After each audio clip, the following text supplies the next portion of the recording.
राधे राधे। जय श्री कृष्णा। सभी को राधे राधे। और आज मैं बताऊंगी, सभी बहनों को कुछ फ़ोन आए, किसी ने पूछा कि मतलब व्रत होई अष्टमी का सोमवार का है या मंगलवार का, 13 का है या 14 का। तो हमारे हिंदुओं में दीपावली से 8 दिन पहले होई अष्टमी का व्रत होता है, जो कि वो कल 13 तारीख को है होई अष्टमी का व्रत। होली अष्टमी का व्रत सभी बहनों को मुबारक हो और सभी की अपने बच्चों के लिए अच्छी कामना के लिए निरोगा रहे, स्वस्थ रहे और लंबी आयु हो और बच्चे स्वस्थ रहे, मस्त रहे। सभी माताएं बहनें और अपने बच्चों की अच्छी कामनाएं रखती हैं। जय जय श्री राम। और जो कि मैं आपको हमेशा बताती आई हूँ, जब से कार्तिक स्नान शुरू हुआ, मैं आप लोगों को एक अध्याय हमेशा सुनाती हूँ। और आज मैं आपको छठा अध्याय की कथा सुनाऊंगी। जय श्री राधे। नारद जी ने कहा, जब 2 घड़ी रात शेष रह जाए तब तिल, कुश, अक्षत, चंदन आदि लेकर शुद्ध होकर जलाशय पर जाए। नहर की अपेक्षा नदी में स्नान करने से 10 गुना फल मिलता है और नदी की अपेक्षा संगम पर स्नान करने से 10 गुना फल मिलता है और तीर्थ पर स्नान करने से इन सब से भी ज़्यादा फल मिलता है। स्नान से पहले भगवान का ध्यान करके स्नान आदि का संकल्प करें। फिर तीर्थ में उपस्थित देवताओं का एवं आचमन आदि देवे। और अर्क मंत्र यह है, हे कमल नयन, हे नाथ आपको नमस्कार है। हे जलाशायी भगवान आपको नमस्कार है। हे हंसीकेश आपको प्रणाम है। मेरे दिए हुए अर्घ को आप ग्रहण करें और बैकुंठ, प्रयाग तथा बद्रिका आश्रम में जहाँ कहीं भगवान विष्णु गए हैं वहाँ उन्हें 3 प्रकार से अपना पैर रखा था। वहाँ पर ऋषि वेद यज्ञों के सहित समस्त देवता मेरी रक्षा करते रहे।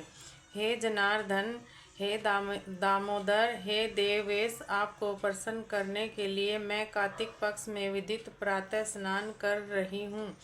आपकी कृपा से मेरे समस्त पाप नष्ट हो जाएं। हे हरे, कार्तिक मास में व्रत तथा विधि इस पूर्व स्नान करने वाला मैं अर्घ देती हूँ, आप राधिका सहित ग्रहण करें।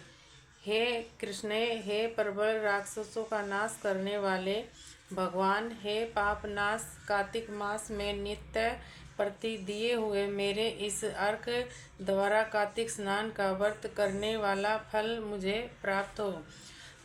विष्णु, शंकर तथा सूर्य का ध्यान करके जल में प्रवेश करें और नाभि पर्यंत जल में खड़ा होकर विधित पूर्वक स्नान करें। गृहस्थी तिल और आंवले का चूर्ण लगाकर विधवा स्त्री व जाति तुलसी की जड़ की मिट्टी लगाने से स्नान करें।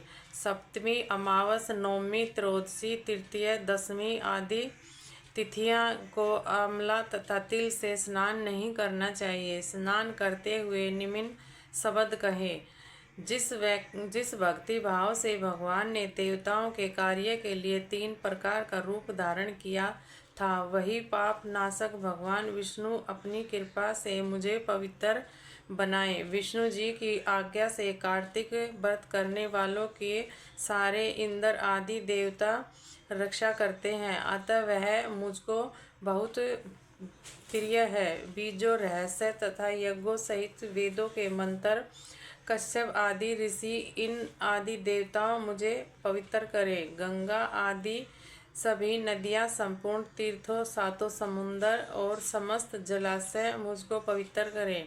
आदित्य आदि सभी नारियाँ, यज्ञ, सिद्ध, सर्प, सब औषधियाँ, तीनों लोगों के पर्वत मुझे पवित्र करें। इन शब्दों को कहकर स्नान करने के पश्चात व्रती हाथ में पवित्री धारण करके देवता, ऋषि, मनुष्य तथा पितरों का विधित तर्पण करते समय जितने भी तिल तर्पण में रहते हैं उतने वर्ष पर्याप्त व्रती के पितृगण स्वर्ग में वास करते हैं।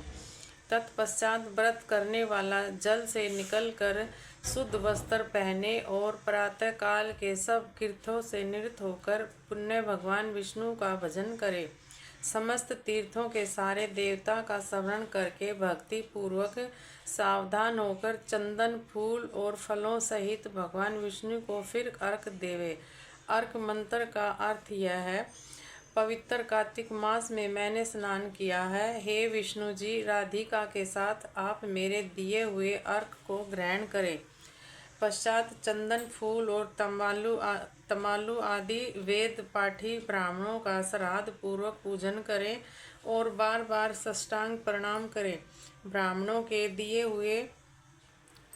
के दाएं पैर में तीर्थ रहता है और मुख में वेद, सारे अंगों में देवता निवास करते हैं। अपने कल्याण की कामना रखने वाले लोग इनका अपमान न करें और इनके साथ विरोध न करें। फिर एकाग्रचित्त से भगवान विष्णु की प्यारी तुलसी का पूजन करें, उनकी परिक्रमा करें तथा उनको प्रणाम करें।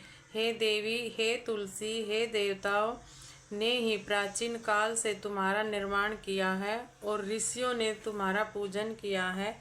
हे विष्णु की प्यारी तुलसी, आपको प्रणाम है। आप मेरे सब पापों का नाश करें।